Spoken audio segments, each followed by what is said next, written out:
Welcome to Waka Wednesday on Heian Haven. I'm Dawn. How do you express your feelings? Our selections for today are from Chapter 18 of the Genji Monogatari, Matsukaze. I've transcribed the text of the poems from each of our translators in the description down below. Let's set the stage. The Yakashi lady, her daughter, and her mother, the nun, are leaving for Oi. The nun composes a poem. This is Washburn's translation. Rowed out to sea upon a fishing boat, I head back to a place I once gave up, a nun now, focused on that distant shore. The nun, having once renounced the world, should be focusing on the distant shore of paradise instead of returning to the city. That distant shore may also refer to the shore of Akashi that she is rowing away from. Once the party has arrived at Oi, they wait for Genji to visit. The lady, to alleviate her grief, plays the instrument Genji had left with her in Akashi, and the sound mixes with the wind in the pines. The nun composes this poem. This is Tyler's translation. Here at my old home, where I have returned alone and in a changed guise, I hear blowing through the pines a familiar-sounding wind.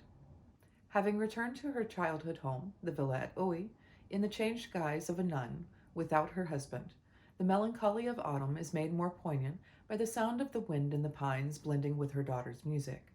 The sound is familiar from both her childhood and from Akashi. Both Oi and Akashi are situated in pine groves. After Genji has come to visit, he speaks with the nun about the Oi villa, and when they hear the gurgling of the freshly cleared stream, she composes this poem. This is Waley's translation. I that was mistress here scarce know the way from room to room. Only this crystal spring remembers still and meditates the ancient secrets of the house. The nun, having been gone so long, feels almost usurped as mistress of the house by the spring which has remained there, constant. Now, all of these poems have replies, but I wanted to focus this week on how poetry was simply a part of life and composed to express deep emotion. In each of these scenes, the nun is nearly overcome with emotion at leaving, from the loneliness and the sound of the music mixing with the wind, and the nostalgic sound of the spring gurgling again in the garden of her childhood.